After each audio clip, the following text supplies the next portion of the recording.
Squash is in full season around here, and today we are going to make some squash pickles. Just old-fashioned water bath squash pickles.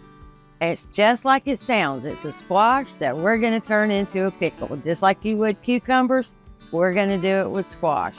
At my house, you cannot make a pickle without onions. So I have 2 onions that I've cut up into little chunky blocks, and they're going in there too. Okay, so you guys didn't have to watch me do all these squash. I've got started, and what I do is I try to make them fairly uniform. It doesn't always work, but you know, if you have a mandolin, then you're golden. You set that mandolin to whatever size you want, but somewhere between, you know, 1/4 and 1/2 inch is fine. And how I do it is I just stand right over the pot. I take the ends off, or bowl. It's not a pot, it's a bowl. Anyway, I just do it just like that. It's not anything fancy, or we just get them all cut up. Believe you me, I had a ton of them, and I'm getting about this many every day. I got to figure out what to do with them.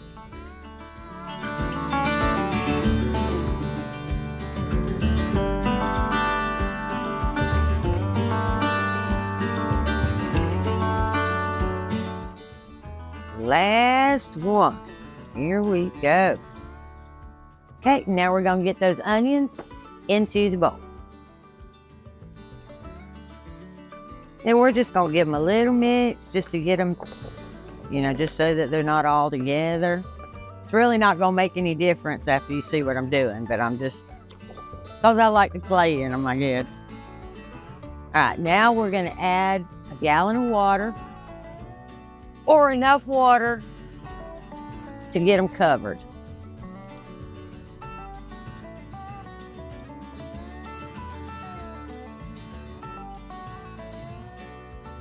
Okay, about 3 quarts of water.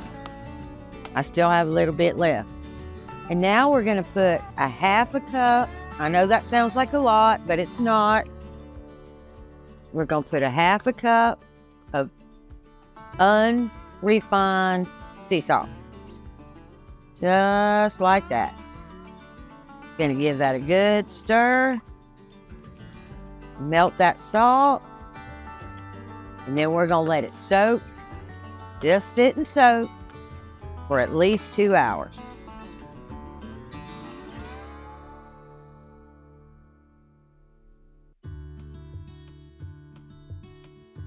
Okay, now you don't absolutely have to use the unrefined sea salt. You can use regular cannon salt or a good kosher salt, but you cannot use iodized salt. Just make sure when you read the label that it's not iodized or refined in any kind of way, right? That's very important when you're canning. Yep, my 2 hours are up. I walked back in here into the cook shed. I started my water on the stove to start getting it hot so that I can sterilize my jars. So what we're gonna do first is get my jars into the water bath so I can sterilize them, and then I can move the ingredients forward so you can see what I'm doing. Okay, always be sure that you have something to put in the bottom, even if it's just a tea towel. You got to have something between the glass jar and the bottom of your pot. So we're gonna set this down in there. Let that fall. And then we'll start loading these glasses.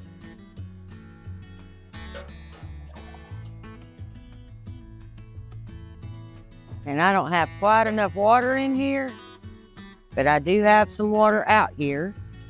We'll get that poured in there as soon as I get these glasses. I just thought I had enough water. We're gonna let that get nice and hot.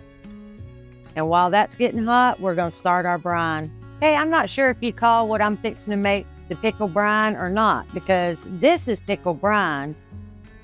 This is my pickle juice that I'm going to put on my pickles when I jar it up. So that's what we're going to do right now. You're going to need 3 cups of white distilled vinegar.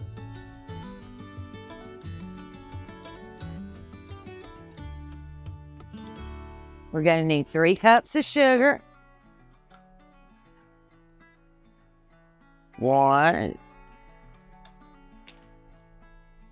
2, bang, bang, bang, and 3.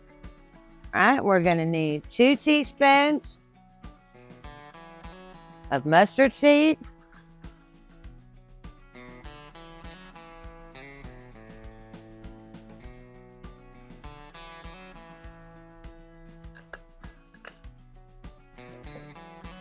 Two teaspoons of celery seed.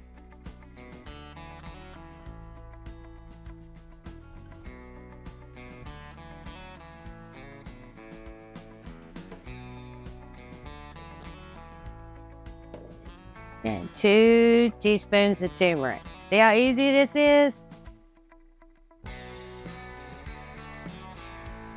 1. And you actually could add more turmeric if you wanted to just make it more yellow. And turmeric is so good for you. I mean, it's like, why not? Okay, I want to get that all stirred up. And then we're going to let it come up to a boil, and we're going to let it boil for like a minute or 2, just a minute or 2. Okay, my pickle juice has not quite boiled yet. So I'm giving it another little stir. While I'm waiting on that, I drained my squash and onions. Do not rinse it. All you want to do is, after it's soaked in that brine, is to dump the brine off, make sure there's none left in your bowl, and you have just squash and onions. Now, my jars are plenty good and hot enough. We're going to take our jars out of the water. We're going to set them over here on this nice little towel and get them filled up with squash. See that steam? Nice and hot jars. That's what we want, because we're going to put that hot, hot liquid in there in just a minute. If y'all hear that rain, hallelujah, it's raining. We haven't had any rain in well over a week. We had to get out almost 2 weeks, and we had to get out there and water a few days ago, and then I put out some more transplants. So I am tickled to death, and we're supposed to have 80% tomorrow. So unless that front's coming through early, we should get this nice little shower now, and it's supposed to rain all day tomorrow. Yay, yay, yay. All right, now let's get this squash loaded into our jars. Get those veggies in that jar, and let's get them nice and tight. We're gonna push on them a little bit.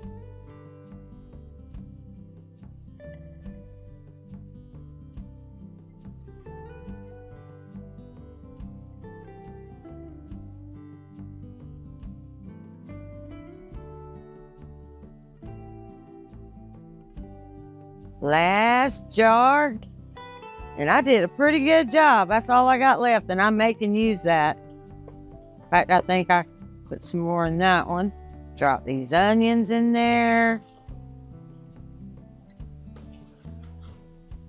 Don't want to waste those onions, no way. I saw some bubbling going on. I am almost ready. We're gonna let that come up, and I see a few bubbles. Then we're going to let it boil. There we go. We're going to let it boil for 1 minute, and then we're going to turn it off, and we're going to get it in the jars. Okay, now we're going to pull this over here close to me so that I don't make a mess. And we are going to start loading our juice into our jars.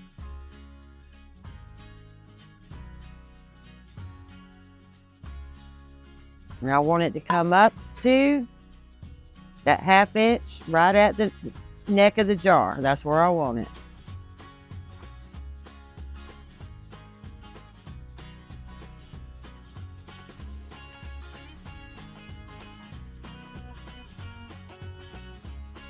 Okay, now we're gonna need to debubble.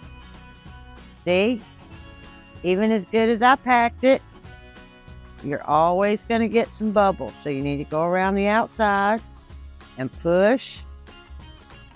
And make sure all those bubbles are out. Right now, I got some vinegar, just a little bit on a paper towel. And because that's sticky, it's got all that sugar in there. You want to make sure that you go all the way around and clean all of that off. Otherwise, you're not going to seal because it's going to have all that sticky syrup. All right, now that that's done, I've already checked my rings, or my lids, but what you need to do is always check and make sure there's no cuts, tears, or dings in that lid because that will obstruct.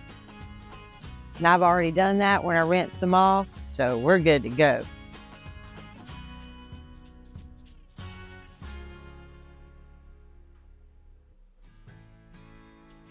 And then we're going to fingertip tight that ring on.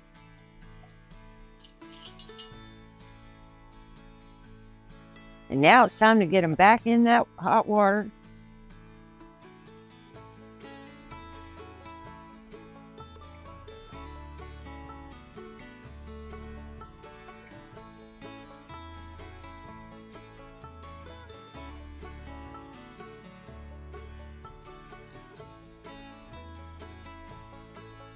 Okay, I'm going to take just a little bit of this water out because I want it to come to a rolling boil, and then I don't want that rolling boil all over my stove. So we're going to take a little bit of this water out. All we need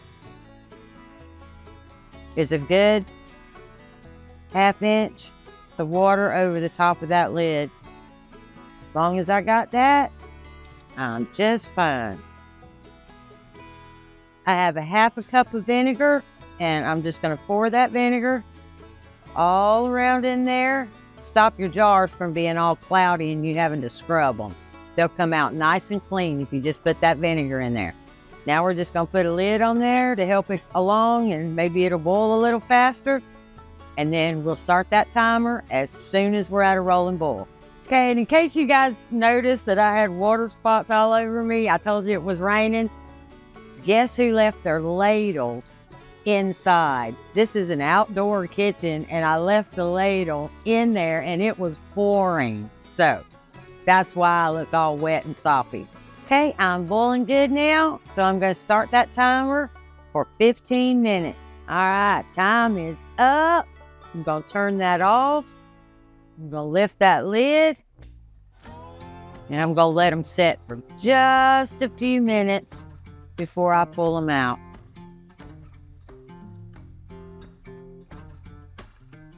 Look at that color. I just love using turmeric. These are more like bread and butter style pickles, and they are just so, so good. Put them in potato salad. Just on top of a sandwich. Anything you want to do. Look at that.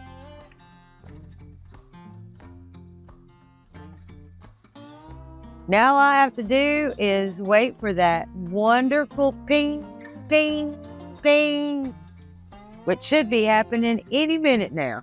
Okay, they have all gave me that magic ping.